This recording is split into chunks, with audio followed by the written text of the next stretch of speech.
안녕하세요. 길동무와 함께하는 성서인문학 오늘 7번째 시간입니다. 저는 사회를 맡은 진상쌤이고요. 네, 강의를 맡아주실 길동무 목사님 나오셨습니다. 목사님 안녕하세요. 네, 안녕하세요. 네, 안녕하세요. 반갑습니다. 네, 목사님 지난 시간에는요.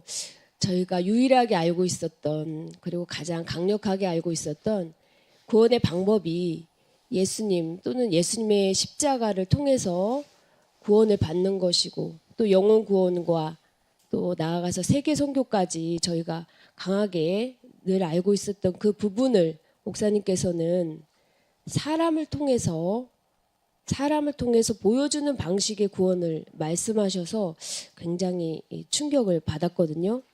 목사님, 사람을 통한 구원 이후에 어떻게 진행되는지 또 어떤 사람들을 통해서 진행되는지 오늘 강의가 굉장히 기대가 됩니다. 출발해 볼까요?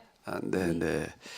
금방 말씀하신 대로 사실 우리 기독교인들에게 있어서 이제 제일 중요한 부분이 이 구원의 문제잖아요. 네. 구원을 받는 방법이 이제 예수님을 통해서 예수님께서 우리 모든 사람들의 죄를 다 짊어지고 십자가에서 죽으셨으니까 우리가 이걸 믿고 죄 사함 받고 구원받는다. 그리고 이제 이게 복음이다. 이걸 널리 전해야 된다. 이제 이런 식으로 우리가 이제 이해를 하고 있었잖아요. 네. 그런데 다시 우리가 이제 성경으로 돌아와서 인간의 흐린 그 이제 타락이라고 얘기하는 이런 부분부터 이렇게 짚어보게 되면은 구원의 방법이 뭐하고 직접 관련이 되지 않으면 안 되는 거죠. 인간의 네. 타락. 지난 시간에 어떻게 보면 이런 게 뭐예요? 계약법이요. 선악과라고 하는 네. 거가 이야 일종의 이제 계약과이고 네. 아까는 먹지 말라는 그런 말씀은 계약법을 어기지 말라. 근데 그걸 어겨가지고 이제 문제가 생긴 거잖아요. 그럼 구원이라고 하는 거가 뭐가 구원이 되겠어요? 죽은 다음에 그냥 영원히 하나님 나라에 가는 구원? 그거는 성경에 그런 이야기가 없어요. 그거는 이제 고대 다른 종교들의 어떤 그 내세 사상에서 나오는 이야기이지. 성경에서 얘기하는 구원은 계약을 어기기 이전으로 돌아가는. 그럼 계약을 어겼으니까 개혁 이전으로 돌아가려면 뭐를 해야지 되는 걸까요? 아무것도 안 하고 그냥 믿기만 하면 되는 걸까요? 글쎄요. 계약을 어겼으니까 뭘 지켜야 되겠어요? 계약을 다시 계약법을 지켜야 되는 거죠. 계약법을 지켜서 계약 이전의 상태로 돌아가야지 되는 거예요. 그건 예수님한테 사람들이 와가지고서 우리야 어찌해야지 영생 얻으릴까라고 할 때 예수님께서 꼭 십계명을 지키라고 얘기를 하셨거든요. 십계명의 계약법을 대표하는 그런 말씀들이거든요. 근데 우리는 행위는 상관이 없어. 예수님께서 십자가에 돌아가실 때 믿기만 하면 다 여기서 죄 용서함 받고 구원받아 이렇게 얘기하는 건 모순이에요. 성경에서는 그렇게 얘기하고 있지 않아요. 자꾸 사도 바울 소신을 끌어다가 성경에 그렇게 얘기를 하고 있다라고 이렇게 그냥 이제 우기는데 그건 말이 안 되는 이야기이거든요. 행동하고 상관없이 믿기만 하면 구원받는다는 얘기 그건 말이 안 되는 거예요. 어쨌든 이제 그건 우리가 지난 시간에 한 이야기고 또 이제 사도 바울이 그렇게 얘기를 했다라고 자꾸들 얘기를 하는데 그것도 다시 생각을 해봐요. 사도 바울이 진짜 그렇게 말한 건지에 대해서도 우리가 좀 짚어볼 일이고 이제 그 일단 여기서 얘기할 건 아니거든요. 예, 그럼 근데 목사님 사람을 통해서 이제 이 사람을 통해서 구원받는다라는 네. 부분이 이제 우리가 중요하다라고 하는 거죠. 네, 그럼 어떤 사람들을 통해서 구원이 이렇게 진행되어졌는지 구체적으로 이제 그걸 좀 오늘 이제 이렇게 살펴볼 텐데 사람을 통해서라고 하는 것은 이제 계약법을 지키는 게 공동체를 통해서 공동체요. 계약법을 지키는 운동을 이제 세상 모든 사람들에게 보여주는 어떤 그런 구원 방식. 계약 공동체가 만들어지려면은 어떤 사람들이어야 될지 구성원들이 그거에 대해서 좀 이렇게 한번 보도록 하겠습니다. 이제 그 이야기가 아브라함부터 시작이 되어지거든요. 아브라함. 아브라함을 이제 믿음의 조상, 구속사의 이제 시조 이렇게 이야기를 하는데 그래 아브라함이 누구를 낳았죠? 네, 이삭이요. 이삭은요. 야곱. 야곱은 또 몇 아들을 낳았어요? 네, 12 12 아들. 아들. 자, 그런데 이제 이 아브라함, 이삭, 야곱의 12 아들 중에 특히 이제 그 요셉이라고 하는 사람이 이제 좀 중요한 역할을 해요. 근데 네. 이 사람들에게 하나 이제 공통점이 있어요. 공통점이요. 아브라함, 이삭, 네. 야곱, 요셉의 공통점 혹시 뭐 그렇게 생각해 본 적이 있어요? 공통점은 아브라함의 후손이라는 것밖에는. 근데 우리가 다시 이제 살펴보게 되면 아주 중요한 거 그런데 우리가 놓치는 게 있는데 뭔가라고 하게 되면 뭐 어땠다는 거죠? 대를 이은 나그네 생활이요. 나그네 생활이라는 거예요. 아브라함에게도 하나님께 요구하시는 건 내 본토 친척 아비 집을 떠나 내가 내게 지시할 땅으로 가라라고 말씀을 하시는데 본토 친척 아비 집을 떠난다는 거는 이건 지금부터 이제 기원전 2000년 년경인데요. 그때는 무슨 시대인가 하면 시족 그리고 부족의 형태로 살아가는 시대. 아직 뭐 국가라고 하는 어떤 그런 이름이 이제 막 등장하는 어떤 그런 시점이기는 한데 국가라고 하더라도 시족이나 부족의 그런 연맹체이지 오늘과 같은 이런 국가의 형태가 이제 아니거든요. 그러면은 그때는 개인이 살아가는 방식은 시족이나 부족을 떠나면은 살 수가 없어요. 개인 마음대로 그냥 뭐 여기 가서 살고 싶고 저기 가서 살고 이런 때가 아니고 거주하는 그런 이전도 그렇고요. 그리고 난 내가 하고 싶은 대로 할 거야. 그것도 없는 시대예요. 왜 그런가 하면 시족이나 부족이 울타리가 되어주지 않으면 살아갈 수 없는 시대이거든요. 근데 그 시대에 가장 불행해지는 사람들이 누군가 하면 나그네예요. 그 시족이나 부족의 울타리를 벗어나서 그냥 떠돌아다니는 사람 요즘처럼 사회법, 국가법 또는 뭐 국제법이 있어가지고 뭐 치안이라고 하는 게 없는 상태예요. 그때 나그네가 된다는 거는 제일 비참한 상태를 가리켜서 이야기를 하는 건데 근데 다 하나가지 공통점이 나그네가 되라고 나그네로 이끌어 가셨다라고 하는 왜 나그네의 삶을 살게 하셨을까요? 하나님께서는. 사람을 통해서 구원을 하려면은 구원의 대상 중에 누구도 빠지면 안 될까요? 그 시대에 살아가는 사람 중에서 제일 비참한 사람들도 그렇죠. 빠뜨리면 안 되겠죠. 그 사람들도 구원을 해내야 되는 거예요. 제일 불쌍하게 비참하게 살아가기 때문에 사실 하나님의 입장에서 볼 때에는 그 사람들이 더 가슴 아픈 사람들이에요. 만약에 우리에게 자식이 있는데 그 자식 중에서 그냥 병들어 가지고 가난해 가지고서 뭐 이런저런 일을 가지고 고생을 쭉쭉 하는 그런 자식이 있다면 부모는 누가 제일 가슴 아플까? 그건 똑같은 얘기. 그러면은 세상을 구원한다라고 하는 것은 그런 세상에서 제일 비참해진 사람들, 어려운 사람들의 문제를 해결해 주는 거거든요. 죽은 다음에 하나님 나라 가는 거. 그건 지난 시간에 본 것처럼 이교 사상이 다른 고대 종교의 내세 사상의 이야기지. 성경에서는 그렇게 말하는 게 아니고 인간의 이게 계약법을 어겨가지고 비참해진 상태를 해결해 주는 건데 그 누구의 문제부터 해결해 줘야 될까요? 가장 비참하게 살고 있는 사람. 그러려면은 그런 문제를 해결하는 사람이 그들의 삶을 자기도 몸소 실천을 해야 되지 않을까요? 그렇겠지요. 그런 사람들 중에 하나가 되어서 그런 사람들의 아픔을 직접 경험해 보고 그리고 해결하는 사람이 되어야 된다라고 하는 게 이거는 당연한 이야기이고 상식이에요. 그들의 삶을 직접 경험해 보고 자기가 거기서 그 고통을 겪어보지 않은 사람이 어떻게 그 사람들을 이해하고 그들의 문제를 해결을 해요? 그건 있을 수가 없는 거거든요. 그러니까 밑바닥으로 내려가서 거기서부터 출발을 해라. 이거는 하나님께서 세상을 구원하시는 아주 기본적인 방식이에요. 그렇군요. 목사님 왜 대를 이어서까지 심지어 애굽 생활 또 400년이라고도 하잖아요. 그 다음에 보게 되면 이제 이 사람들이 나그네 생활에 더 나가서 애굽에 가가지고 400년 노예 생활을 저는 그게 잘 이해가 되지 않습니다. 그러니까 이제 노예라고 하는 것도 애굽의 노예는 노예라고 다 똑같은 노예는 아니에요.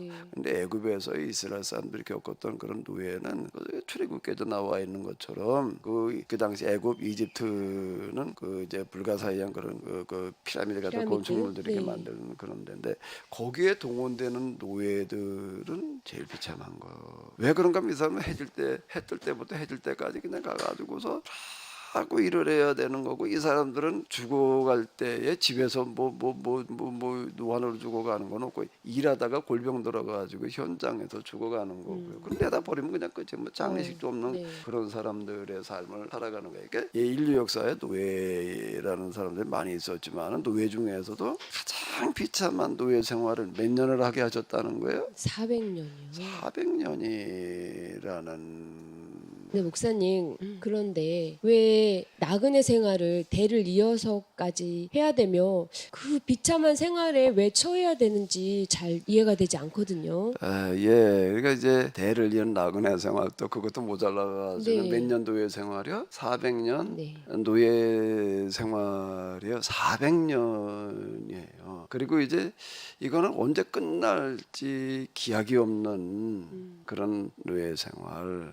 그러니까 400년이라고 하는 시간이 왜 필요했냐라고 하게 되면, 여기에서 뭐가 하나 만들어지는가 하면, 400년쯤 노예의 삶을 살면은 뭐가 만들어질까요? 글쎄요. 문화요. 문화요. 문화는 네. 하루아침에 만들어지는 게 아니에요. 오랜 그렇죠. 시간을 통해서 만들어지는 건데, 여기에서 노예의 문화가 노예 만들어지는 거예요. 노예의 문화. 그거를 뭐라고 부르죠? 헤브라이즘이요. 지난 시간에 그 배운. 헤브라이즘은 여기서 생겨나는 거예요. 그렇군요. 여기 이거는 몇십 년 동안에 만들어지는 게 아니라, 우리나라 문화라고 하는 것도 이렇게 보게 되면은 최소한 수백 년이 걸려야지 한 문화가 만들어지는 거예요. 네. 문화라는 거는요. 네. 근데 여기서 이제 이 400년 노예 생활을 통해 가지고 나그네 생활, 그리고 이어서 시작되는 400년 노예 생활을 통해서 뭐가 만들어진다고요? 노예의 문화.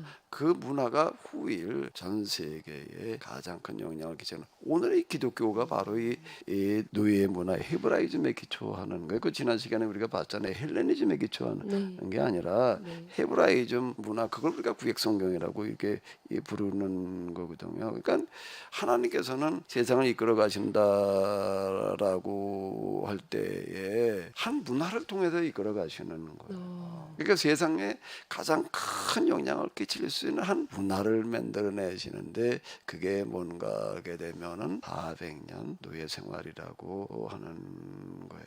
목사님, 제가 알기로는요. 그것이 아니라 네. 아브라함이 하나님께 그 제사를 지낼 때 말이죠. 하나님께서 명령하신 대로 순종하지 않고 그것을 불순종했기 때문에 하나님께 벌을 받아서 그 400년 노예 생활을 한 게 아닌가, 저는 그렇게 알고 있고 배웠거든요. 예, 그렇게 얘기하는 분들이 많이 있어요. 네. 아브라함과 계약을 맺는 창세기 14장인가 이야기를 이렇게 보게 되면은, 재물을 쪼개 놓아라 그랬는데 이제 쪼개 놓지 않아 가지고 뭐 그 대가로다가 400년 동안 그 후손들이 벌을 받았다, 이렇게 얘기하는 분들이 생각보다 많이 있고요. 또 그 다음에 이 노예 생활이라고 하는 거에 대해서 굉장히 부정적으로 봐가지고 나중에 출애굽 과정에 그들이 그 잘못되는 어떤 그런 일들을 계속 반복하는 거는 그 노예 근성 때문이다. 네, 저도 또 들었습니다. 이렇게 또 이제 이걸 얘기를 해요. 네. 그렇게 얘기를 하면은 말이 안 돼요. 말이 또 안 왜 그런가 되는가요? 하게 되면은, 한번 우리가 예수님을 한번 생각을 해봐. 예수님은 네. 세상 구원하러 오신 분이시잖아요. 네. 그러니까 하나님이시기를 포기하고 인간으로 오실 때 어떤 인간으로 오셨을까요? 왕자로 태어나셨나요? 왕궁에서? 아니죠. 네. 어디서 태어나셨어요? 네, 마국간에서 태어나셨죠. 마국간에서 태어나시고, 또 어디에 누우셨지요? 네, 말구유요. 말구유가 뭐예요? 말 동정. 말 밥그릇을 밥그릇. 말하는 네. 거예요. 우리나라에서는 말구유라는 거 보기가 어렵고, 구유라는 거 있어요. 소 밥 먹던 네. 그런 그 어린애 하나 갖다 누일 만큼 그 큰 그런 거거든요. 근데 거기다가 짐승들이 깔고 자는 마른 풀을 깔고, 네. 그리고 예수님이 거기에 누우셨는데 어린아이들이 태어났을 때 깔아주는 그런 포대기가 아니에요. 뭐에 쌓여서 누웠다고 그랬죠? 강보라고 나왔죠. 강보가 뭐예요? 강보라고 하는 거는 요셉과 마리아가 이제 호적하러 가다가 갑자기 이제 산통에 와가지고 예수님을 낳았는데, 물건을 싸가지고 다니는 보자기를 말하는 보자기요. 거예요. 물건 싸는 보자기였어요. 네. 그래서 그걸 풀어가지고 예수님을 그 보자기에다 싸가지고 짐승에 깔고 자는 왜 마른 풀 위에 그것도 뭐 침대가 뭐였다고요? 세상에 태어나는 사람 가운데서 이렇게 태어난 사람이 있을까? 네, 없을 것 같은. 뭐 헛간에서 태어나는 사람도 있고 뭐 가다 비행기에서 태어나는 사람 뭐 버스 타고 가다 태어나는 사람도 있기는 하지만 그거는 어쩔 수 없어도 이제 그런 경우고 네, 예외적인 그렇죠. 경우이지 아무리 형편이 어려워도 이렇게 말구 위에 누워서 그리고 태어나는 그런 사람은 없어요. 그 예수님께서 세상에 오실 때는 가장 낮고 천한 자리에 오셔서 출발을 하시는 거고요. 그리고 예수님을 찾아오는 축하해 주러 예수님 찾아 축하해 주러 오는 사람들이 있었어요. 누구였는가라고 하게 되면은 한밤에 양어천 네, 누구예요? 목동이요. 목동들은 그 시대에 아주 제일 하층민이고요. 그런가요? 제일 하층민으로 여기던 네. 사람들이 이러는 거예요. 이런 사람들이 그러니까 예수님이 구세주이신 증거는 어디에 있는가? 천사들이 그 목동한테 얘기를 하는 거예요. 너희가 기다리던 구세주가 태어났는데 그는 어디에 누워 계시다고 하는 거죠? 구유에 누워 계시다. 그게 구세주이신 증거다. 이렇게 얘기가 되고 네. 있어요. 이게 다 같은 이야기가 그렇군요. 한데 하나님이 그래 아브라함이 뭘 하나 잘못했다고 제사 드릴 때 뭘 하나 잘못했다고 후손들을 갖다가 400년을 노예 생활하게 했다 그러면 말이 돼요, 안 돼요? 그래도 하나님의 명령이니까. 네, 그저 그렇지 아는 게 않을까요? 그냥 명령 불순종 그저 뭐 불순종하면 그냥 무슨 뭐 이런 식으로 벌 받는다는 식으로 이렇게 이제 떠들어대는데 네. 그건 말이 안 되는 거예요. 그 말이 될까요, 그게요? 우리가 그런 식으로 얘기를 해버리게 되면은 하나님이 도대체가 이게 뭐 믿을 수 있는 하나님이 아니에요. 겁나서 하나님을 어떻게 믿어? 네. 예배드리다가 조금 하품 한 번 했다 하면 또 그냥 갖다가 자식들 갖다가 다 그냥 병신 만들어 놓나? 목사님, 그래도 은혜의 하나님이 또 계시잖아요. 그 은혜 하나님이 네. 왜 400년 동안 노예 생활을 했다고 그래요? 이게 어디서 은혜라고 그래 놓고 어디서는 뭐 무한한 은혜 자비한 하나님 뭐 이렇게 얘기를 해놓고 어디서 가서 제사 보고 드린데 뭘 잘못했다고 400년 노예 생활을 시켰다고 그러고 이렇게 말을 하면은 말이 아니에요. 그런가요? 이런 자들을 향해서 하나님께서 이걸 어떻게 생각하실 것 같아요, 우리 하나님께서. 이렇게 떠드는 얘기들이 참 수두룩하거든요. 네. 이런 사람들 향해서 하나님께서 어떻게 생각을 하실까? 글쎄요. 제가 그 영성의 경험에서 이렇게 보면은요, 놀라운 게 이런 사람들을 향해서 하나님께서 이렇게 말씀하시는 거예요. 이제 구약 성경에 보게 되면은 예언자들이 코아마르 야훼 여호와께서 가라사대라고 이렇게 얘기를 하고 1인칭 화법으로 나 여호와가 말하노라 네. 이러고 얘기하는 이제 그런 내용들이 많이 있잖아요. 예언서들은 다 이제 그런 책들인데 그런데 이제 그 영성의 길을 가다가 보게 되면 정말로 그 예언자들이 경험했던 것처럼 하나님의 말씀이 1인칭 화법으로 주어지는 어떤 이제 그런 경우가 있을 수 있어요. 그걸 제가 처음 경험하면서 엄청 놀랐는데요. 그걸 좀 여기서 잠깐 좀 한번 언급을 해볼까요? 네, 목사님. 놀라지 말아요. 네.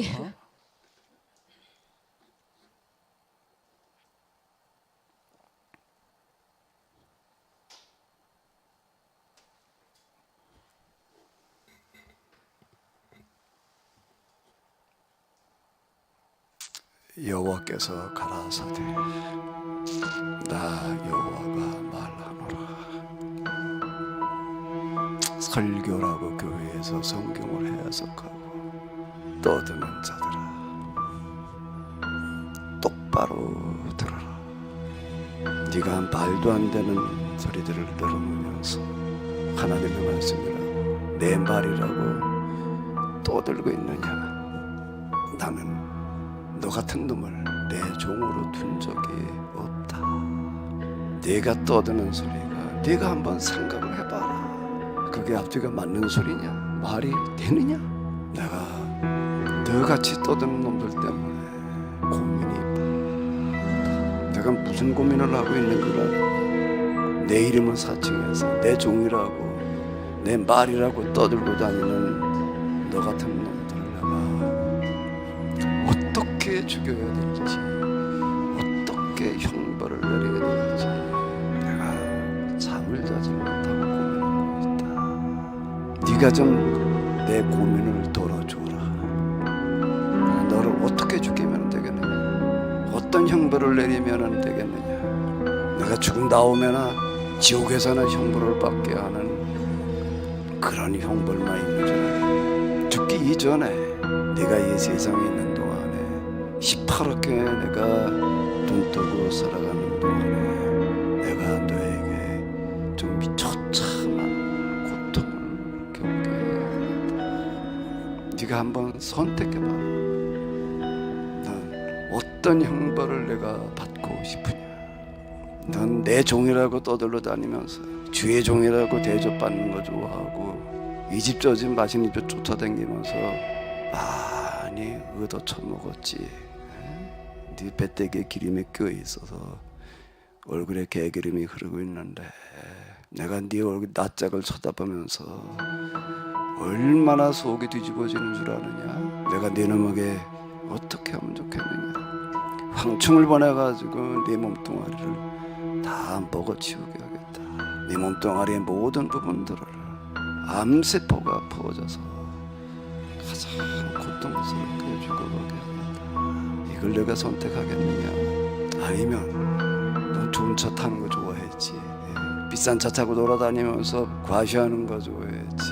내가 네 놈에게 그 차 타고 돌아다니다가 차가 교통사고로 박살이 나가지고서 내 몸뚱아리가 갈기갈기 찢어지게 해놓을까. 그리고 난 평생 병신으로 그러고 살아가게 해놓을까. 한번 이런 일을 당해보면 어떨까. 난 믿음으로 먹기만 하면 된다고, 감사함으로 먹으면 된다고 떠들어야 되고 돌아다녔지. 내가 내 놈에게 중풍이 걸려가지고 온 몸을 움직이지 못하게 만들어 놓으면 어떨까.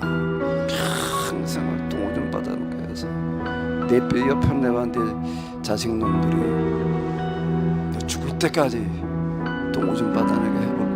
아니면 넌 뭐 주의 종이라고 무슨 축복권이 있다고 이 집 저집 돌아다니면서 얻어 처먹으면서 너 복을 많이 남발하고 다녔지. 난 너 같은 놈한테 그런 복 빌어주라고 얘기한 적이 없어. 내가 그렇게 떠들고 다니는 대로 그렇게 복 빌어주는 대로 내가 복을 내려야 되겠느냐. 내가 너에게 세상 모든 재앙을 쏟아 부어주면 어떨까. 내 집안 모든 식구들이 한 놈은 교통사고로, 한 놈은 암으로, 한 놈은 강도를 만나가지고 그냥 병신이 되고, 나는 내 집에 또 한 놈은 불이 나가지고서 다 그냥 몸뚱아리가 익어버리게 해놓으면 어떨까. 내가 고민이 많다. 너희들이 이렇게 떠드는 바람에 지금 이 세상이 어떻게 되어져 가고 있는 줄 아느냐.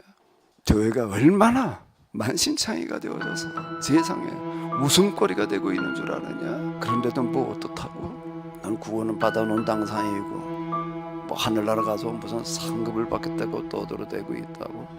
내가 너 같은 놈을 위해서 지옥을 만들어놨다. 내가 너 같은 놈을 갖다가 지옥에 끓는 기름 가마솥에 집어쳐 넣어야 될 터인데, 그런데 너 같은 놈을 갖다가 가마솥에 쳐넣기 위해서 가마솥 달굴 나무가 아깝다. 널 도대체 내가 어디다 써먹어야 되겠느냐. 좀 생각을 해봐라. 네가 떠들고 소리가 무언 소리를 떠들고 있는지. 너는 생각이 없느냐, 뇌가 없느냐. 정신 똑바로 차려. 너는 이미 돌이켜서 회개하고 공부밖에 너무나도 늦어버렸다. 귓근형이 있다면은, 생각이 있다면은 잘 생각해봐라. 잘 들어봐라. 내가 무슨 소리를 떠들어대고 있는지. 내가 성경을 해석하고 무슨 교리라고 들어놓는 것 가운데 제대로 된 것들이 과연 있느냐. 죄는 자들을 친다. 고아마는 야훼, 이는 살아계신 여호와 하나님의 말씀이니라. 네, 목사님 더 이상 제가 진행하기가 어려울 정도로 굉장한 말씀을 하셨는데요. 거의 편집해야 할 내용 수준의 말씀이고, 제가 어떻게 진행을 해야 할지 할 말을 잊었습니다, 목사님. 목사님, 이런 말씀이 그 이단 교주라든지 사악한 그런 교주들을 대상으로 하신 말씀이 아니고 지금 교회에서 성경을 잘못 가르치고 있는 그런 현재 그런 목사님들이나 그런 신학자들에 대한 말씀이신가요? 제가 너무 혼란스러운데요. 예수님께서 앞에서 제가 계속 얘기한 대로 서기관 바리새인들을 향해서 뱀들아 독사의 새끼들아 너희가 어떻게 지옥의 판결을 면할 수 있겠느냐. 천국문을 가로막고 저도 못 가고 남도 못 가게 하는 자들이라고 이렇게 이 책망을 하셨거든요. 네. 그걸 우리는 예수님께서 과거에 그냥 서기관 바리새인들을 향해서 그랬지 난 아니야 우리는 똑바로 하고 있어 이렇게 생각을 하고 있는데요. 우리는 서기관 바리새인들이 잘못했던 것과 하나 비교가 안 될 만큼 더 큰 오류에 빠져 있어요.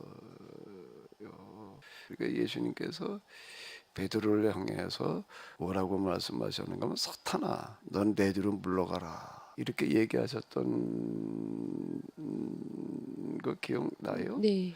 베드로가 뭐라고 그랬을 때 베드로를 향해서 사탄이라고 말씀을 하셨을까? 마귀라고 그러셨을까? 십자가의 그 길을 가시지 못하게 하려고 할 때. 예수님께서 예루살렘으로 이제 올라가시면서 내가 이번에 예루살렘에 올라가게 되면은 장로와 제사장들과 장로 서기관들에게 붙들려서 죽임을 당하리라라고 이제 순환을 처음으로 예고하셨을 때 네. 그 제자인 베드로가 그 말을 듣고서 너무 놀라가지고 자기 선생님이 올라가셔서 이렇게 비참하게 돌아가시겠다라고 그러는데 뭐라고 그래야 돼요? 어우 선생님 장하십니다. 가서 어서 돌아가십시오 그래야 되나? 아니죠. 뭐라 그래야 돼요? 아이고 선생님 무슨 말씀입니까? 그렇게 돌아가시면 절대 안 됩니다. 당연히 그렇게 얘기를 해야 될 거 네. 아니에요. 그 말 한 거예요. 선생님 그러실 수가 있습니까? 어떻게 돌아가실 수가 있습니까?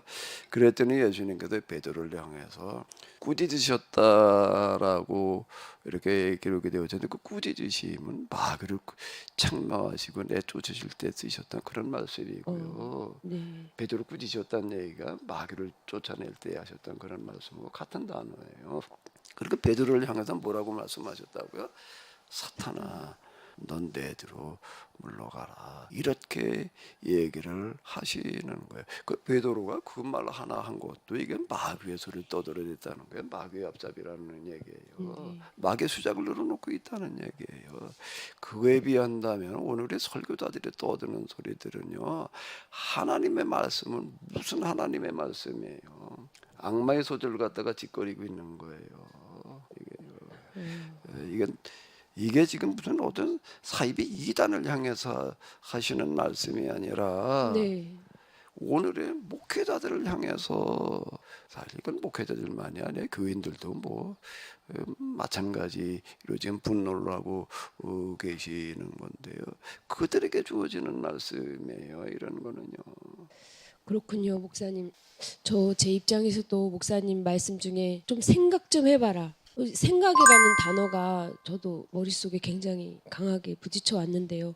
그동안 이렇게 생각도 안 하고 하나님 말씀이라고 이렇게 맹목적으로 믿어왔는지 저도 참 납득이 되지 않습니다. 네, 이건 말이 안 되는 거예요. 말을 안 되면 믿으라고 그냥 하나님 말씀이라고 그냥 뻑뻑 무이고 있는 거거든요. 아까 1인 중화법을 제가 과마로 조금 얘기하다가 말은 건데요. 계속 나가다 보게 되면 너무 끔찍한 그런 저주와 심판의 말씀들이 그저 아까도 제가 얘기한 정도가 아니에요. 네. 그건 그냥 제가 아주 맛보기 정도로 얘기한 거라고 들으시면은 될 것 같아요. 아마 우리 목사님들 가운데서 또 교인들 가운데서 이런 이야기 듣기가 굉장히 거북하실 수 있는 분들이 있는데요. 한번 잘 돌이켜 보세요. 그리고 좀 필요하시면 어디 한번 조용히 깊이 한번 기도 좀 해봐요. 하나님께서 이건 뭐라고 말씀을 하실지요. 네, 목사님 잘 새겨들어야겠습니다. 저희도. 우리가 그 다음 이야기를 조금 더 진행을 해볼까요? 네. 하나님께서 사람을 통해서라고 이야기를 하실 때 어떤 사람들인가 하게 되면 어떤 사람 통해서 무슨 일을 하시겠다라고 하는 건가라고 하게 되면은 도무지 노예에서 400노예에서 벗어날 길이 없는 그런 영원한 절망에 빠진 사람들을 하나님께서 하나님의 방식으로 어떻게 하시는가 하면 어떻게 하셨지요? 노예에서 해방시키시죠. 애굽에서 이제 해방을 시키시는 네. 거예요. 그걸 우리는 뭐라고 부르는가 하면 출애굽. 출애굽. 이집트를 옛날에는 애굽이라고 불렀어요. 그래서 성경은 그냥 출애굽 이렇게 이제 이야기를 하는데 어쨌든 그들을 하나님께서 하나님의 방식으로 크신 은혜로 하나님의 능력으로 그들을 이제 해방을 시키셨거든요. 네. 그리고 이제 광야로 데리고 나와서 그들과 뭘 하시는가? 뭘 하시는 거죠? 계약을 체결하시는 거예요. 그러니까 지금 여기 요 이야기가 이제 사실 구약 성경에서 가장 중요한 그 핵심에 해당되어지는 어떤 이런 거거든요. 그동안 계약 체결 뭐 그런 얘기는 좀 많이 들어봤죠. 그렇지 않아도 지금 제가 궁금한데요. 출애굽하고 광야 생활하고 또 시내산에서 모세가 이제 십계명을 받은 것으로 제가 알고 있는데 이 계약 체결이란 단어는 정말 생소하거든요. 예, 또 애굽에서 400년 노예살이가 무슨 죄 때문에라고 얘기를 하는 사람들은 또 광야에서 40년도 또 무슨 죄를 져가지고서 또 40년 동안 이렇게 고생했다 그런 식으로 다 또 이렇게 얘기를 해버려요. 그러니까 이게 아주 고약한 얘기가 되는 거예요. 하나님도 진짜 믿을 수 없는 하나님에 이거 뭐 꼴빛 잘못했다면 자식들 갖다 그냥 400년 노예를 시키고 말이야. 광야에서 40년 동안 그 고생하다 다 죽어가게 하시는 하나님 이래 놓으면 이게 아주 곤란한 얘기가 되는 거예요. 이 하나님께서는 그들을 불러다가 이제 계약을 체결하시는 거 시내산 계약이라고 시내산에서 계약을 맺었다가 시내산 계약. 네. 우리가 이제 구약 성경이라고 얘기를 하는 그 약자가 이 계약을 얘기를 하는 네. 거예요. 어떤 계약인가 하면 시내산에서 이스라엘과 하나님께 맺으셨던 계약에 관한 이야기 책이다. 계약과 관련된 이야기 책이다. 그래가지고 그걸 우리가 구약 이렇게 부르는 거거든요. 그럼 이제 거기도 계약을 체결하시는데 한번 이제 우리 진상 쌤은 네. 그래도 머리가 있지요? 네, 있습니다. 생각도 있지요. 그건 좀 부족한 것 같고. 네. 한번 그 머리를 가지고 네. 그래도 학교 선생님이니까 머리가 나쁘진 않을 거 아니에요. 그래도 네. 좀 생각을 한번 해봐요. 자, 이 사람들 불러다가 무슨 계약을 맺으셔야 될까? 하나님을 잘 섬기고 또 순종 얘기하면 안 될 것 같은데요. 아무튼 섬기고 복 네. 받아라.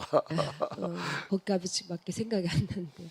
우리가 이제 교회에서 하도 그냥 이제 한쪽으로만 듣다 보니까 이제 머리가 세뇌가 되고 그냥 아주 네, 한쪽으로 세뇌요. 굳어져 버렸어요. 이제 그래서 그러는데요.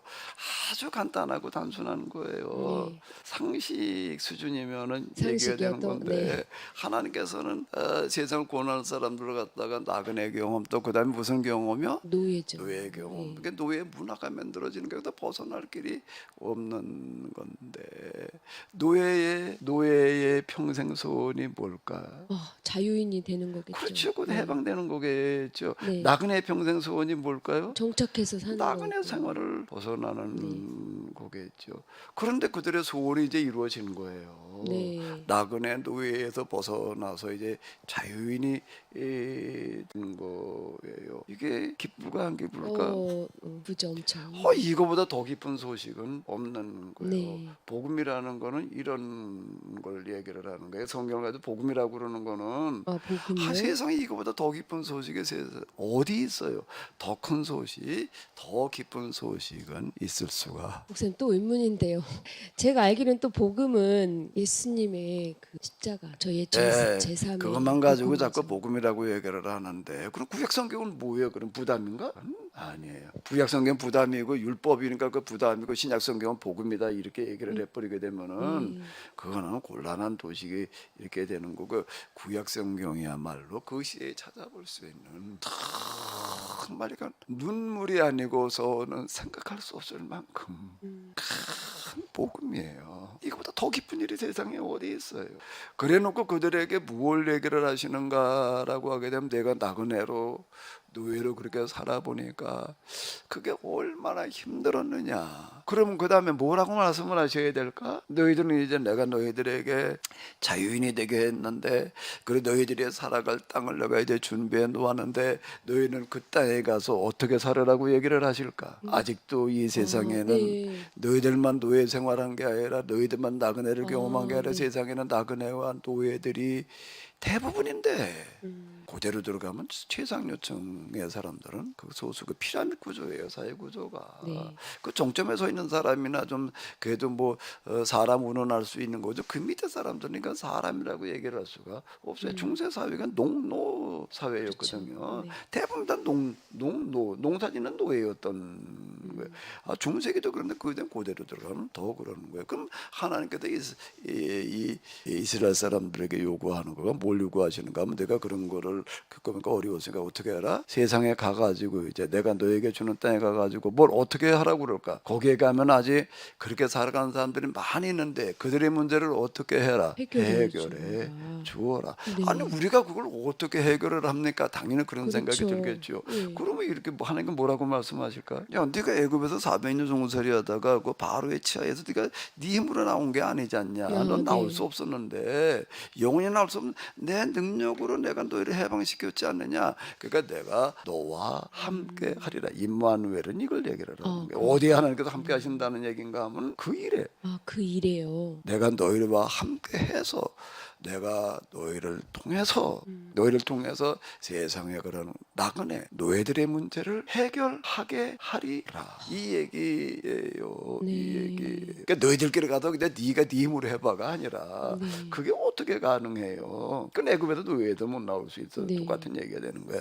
내가 너와 함께 하리라. 너희가 그렇게 하려고만 하면은 그렇게 살아가려고 하게 되면은 내가 너희와 함께 해가지고 너희가 자유인으로 세상에서 가장 행복하게 살아가는 것도 얘기할 필요도 없고 너희들을 통해서 세상의 모든 사람들을 다 그렇게 살아가게 하리라. 이게 사람을 통해서 구원하시는 보여주는 선교예요. 네, 놀랍군요, 목사님. 그동안 예수님을 믿고 구원받는 그런 도식이 빠져 있다가 이런 말씀을 들으니까 정말 사람을 통해서 구원하시는 하나님을 만나게 될 수 있을 것 같아요. 그리고 그들에게 약속된 땅에 대해서 하나만 조금 더 생각하자고요. 네. 가나안 무슨 땅이었어요? 가나안 땅이라고 가나안 그러잖아요. 땅. 네, 그렇죠. 가나안은 약속의 땅, 계약의 땅, 무슨 적과 거리의 땅 이렇게 얘기를 하는데 이런 사람들을 하나님께서 어떤 땅으로 들여보내셔야 될까? 어떤 땅을 주셔야 될까?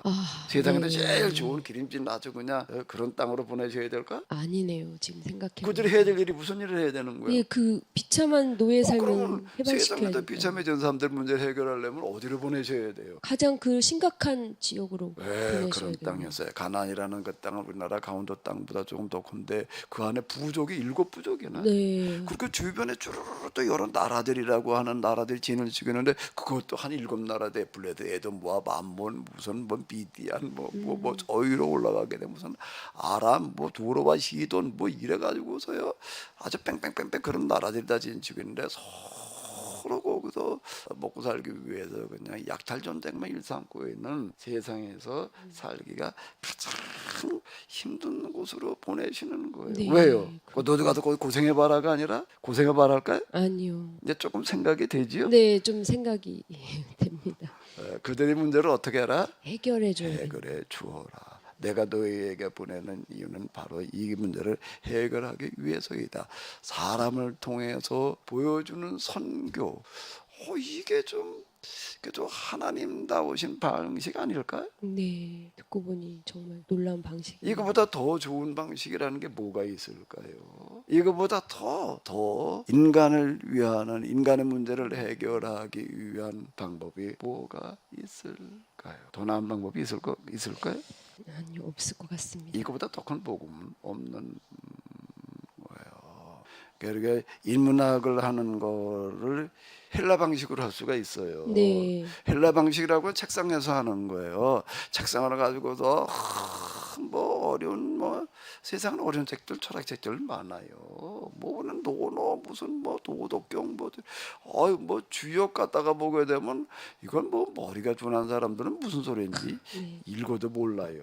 그건 뭐 지금 불경도 그렇고 소크라테스의 이제 철학을 정리하는 건데 플라톤인데 플라톤 철학 또 이제 아리스토텔레스 철학책들 뭐 갖다 보게 되면 이거 뭐 고대 책들인데요.